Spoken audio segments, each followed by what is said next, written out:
আসসালামু আলাইকুম।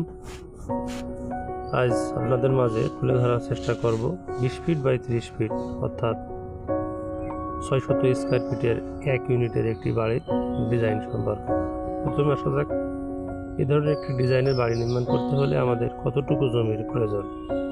যেহেতু 20 ফিট বাই 30 ফিট অর্থাৎ 600 স্কয়ার ফিট, সেই ক্ষেত্রে 1.5 শতক জমি হলেই এই ধরনের একটি ডিজাইনের বাড়ি নির্মাণ করা সম্ভব। মাত্র 1.5 শতক জমি হলেই এই ধরনের একটি ডিজাইনের বাড়ি নির্মাণ করা সম্ভব। প্রথমে আসা যাক, এই ডিজাইনে মোট কী কী সুবিধা থাকছে।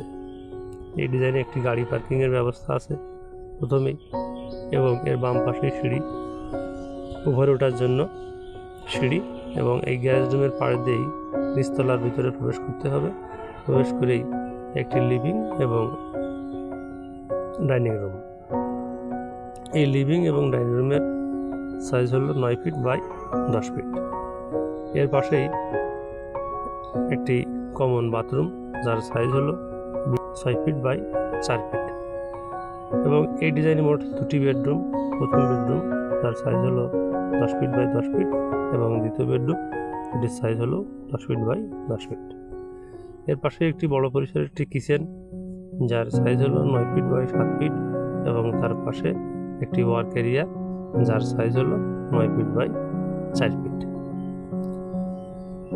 দর্শক, এ ধরনের একটি ডিজাইনের বাড়ি আপনি শহরে কিংবা গ্রামে নির্মাণ করতে পারেন। যদি শহরে নির্মাণ করতে চান, সেই ক্ষেত্রে এই গ্যারেজ রুমটি অবশ্যই রাখার চেষ্টা করবেন। আর যদি গ্রামে নির্মাণ করতে চান, সেই ক্ষেত্রে এখানে একটা রুম হিসেবেও ব্যবহার করতে পারেন।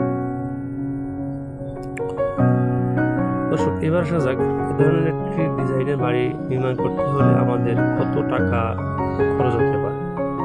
এই ডিজাইনের একটি বাড়ি নির্মাণ করতে হলে আমাদের মোট 12টি কলাম প্রয়োজন। এগুলো কলামের সংকেত দেওয়া আছে। 12টি কলাম হলে এ ধরনের একটি ডিজাইনের বাড়ি নির্মাণ করা সম্ভব। এই ডিজাইনে যদি 3 তলা ভিত দিয়ে নিচতলার কাজ শেষ করতে চান, সেক্ষেত্রে আনুমানিক খরচ হতে পারে 13 থেকে 14 লক্ষ টাকা।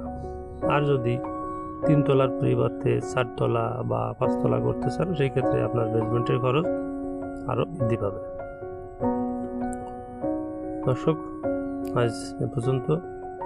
আগামীতে ইনশাআল্লাহ নতুন কোনো বাড়ির ডিজাইন নিয়ে কথা হবে। সে পর্যন্ত সবাই ভালো থাকুন, সুস্থ থাকুন, এই কামনায়। খোদা হাফেজ।